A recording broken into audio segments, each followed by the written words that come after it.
duniyaa tanarratti si malee naan dhalanne jettee tagaafa duraa kijibaa turte san dhageenye sin beeka kijibaa turte si malee jiraachuu hin danda'u si malee naan dhalanne jettee duraanuu kijibaa turte waan kijibaa turte san dhugaa godhii dhugaa mul'isi akka nabi Muhammad booda nabiyyiin hin jirretti si booda jaartiin hin jirtu jiin hin duutu dhugaatti himidu haa nagayaan jiraattu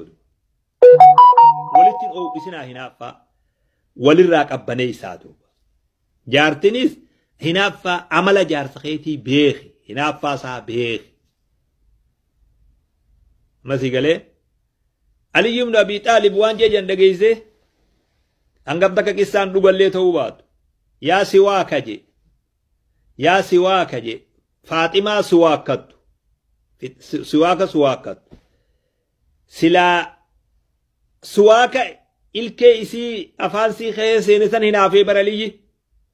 wallaahi yaa siwaaka silaa atiin kun nama taate waa kanatti afaan Faaximaa keessan deddeemtu waan juugarte silaa cireetiin lafa si kaayaa akka jechuun siwaaka wii hinaafee barka afaan Faaximaa seenisan miskiina wallaahi naafi ati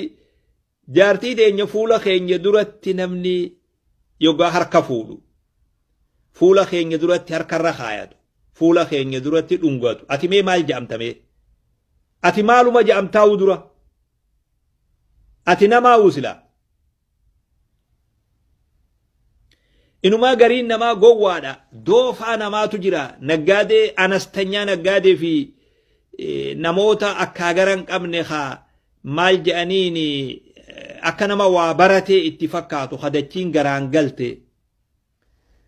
jaartii isaa wajji isaa deemu yoo namni dhiiraatti dhufe nama harka fuudhee jaartiitii yaa wal baradhaa jee harka fuusisu doofa maaliif jaartiitii nama harka fuusifte nama akkasii jira jaartiitii yaa wal baradhaa jee harka fuusisu kolkolo jaartiin teessi malee nama dhiiraa harka fuudhuu hin dandeessu jaartiitii yaa wal baradhaa yaa inumaa'u gariin namaa ni dhaadheessaa yoo jaartiin xiqqoo kana daalattii faa taatee waa xiqqoo fuula kana keessa daalattii taate inumaa dhaadheessuu fedhaa xiqqoo malee magaalaa baasee gurguruu fedhatu